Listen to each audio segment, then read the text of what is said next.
আমরা অনেকেই সমাজটাকে বিভক্ত করে ফেলছি, এবং এই বিভক্তটা করছি আমরা কিছু দাড়ি টুপিওয়ালা মানুষ। এটা আমি নিজেও ফেস করেছি। কিছু দাড়ি টুপিওয়ালা মানুষ আমরা সমাজটাকে এভাবে বিভক্ত করেছি, তোমরা জেনারেল, আমরা আলেম।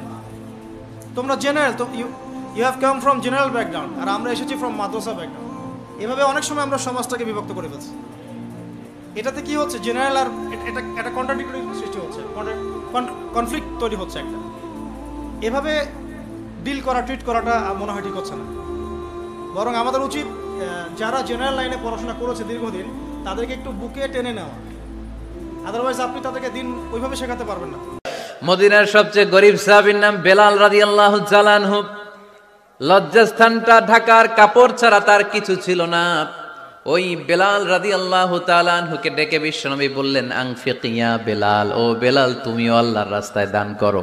সুবহানাল্লাহ। আনফিক ইয়া বেলাল লা তাখশা মিন যিল আরশি ইখলালা, ও বেলাল আল্লাহর ধনভাণ্ডারে কমতি নাই, তুমি দান করো, তোমারও বাড়ায়া দিবে কে? যে বেলাল রাদিয়াল্লাহু তাআলা আনহু লুঙ্গিটা পরা ছাড়া আর কোনো সম্পদই ছিল না, এই লুঙ্গিটাই সম্পদ, আর কিচ্ছু নেই। ওই বেলালকে বিশ্বনবী বলেছেন, দান করো বেলাল, কিপটামি করো না। যে রবের সন্তুষ্টির জন্য তুমি দান করবা, ওই রবের কোনো কমতি নাই, ঘাটতি নাই। গোটা বিশ্বের সবার সব ডিমান্ড পূরণ করে দিল, যার যত চাহিদা সব দিয়ে দিল, আমার আল্লাহর ধনভাণ্ডারের 1 ইঞ্চিও কমবে না। মানুষের জীবনে 4টা জরুরি কাজ। 1, 5 ওয়াক্ত সালাত। এর চেয়ে কোনো জরুরি কাজ মানুষের জীবনে নেই। 2, হালাল রুজি যেভাবেই হোক। 3, কোরআন তেলাওয়াত, অন্তত সূরা ইখলাস। 4, দুইজন যেখানে বসে আছে সেখানে বসবেন না, যার নাম আড্ডা পিটা। ভুলেও কোনোদিন কোথাও বসে গল্প জমাবেন না। গল্প জমাতে গিয়ে হঠাৎ যদি কোনো কথা বদনাম চলে আসে, সারা জীবনের নেকি এক পাল্লায় দিয়ে ওই বদনাম এক পাল্লায় দিয়ে সফল হওয়া যাবে না। স্বামী স্ত্রীর সম্পর্কটা কেমন জানেন? স্বামী স্ত্রীর সম্পর্কটা হচ্ছে হাত আর চোখের মতো। হাত ব্যথা পেলে চোখ দিয়ে পানি ঝরে, আবার চোখ দিয়ে পানি ঝরলে হাত সেই পানি মুছে দেয়, ঠিক কিনা? স্বামী আর স্ত্রীর সম্পর্কটা এরকম হবে, হাত আর চোখ। হাত কেটে গেলে চোখ দিয়ে পানি পড়ে, আবার চোখ দিয়ে পানি পড়লে হাতই ওই পানি মুছে দেয়। সম্পর্কটা এরকম থাকার দরকার আছে না নাই?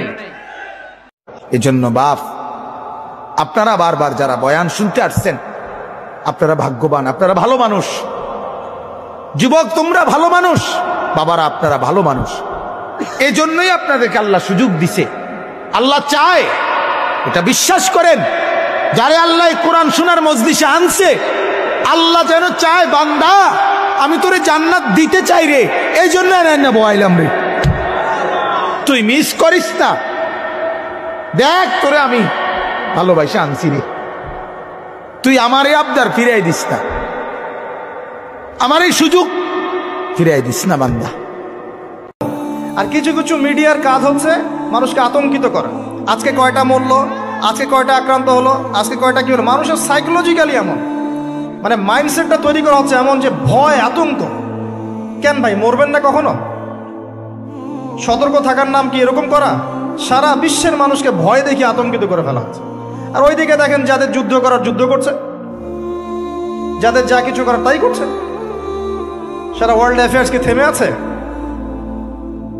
মানুষের দৃষ্টিভঙ্গিকে একদিকে ফোকাস করিয়ে দেয়।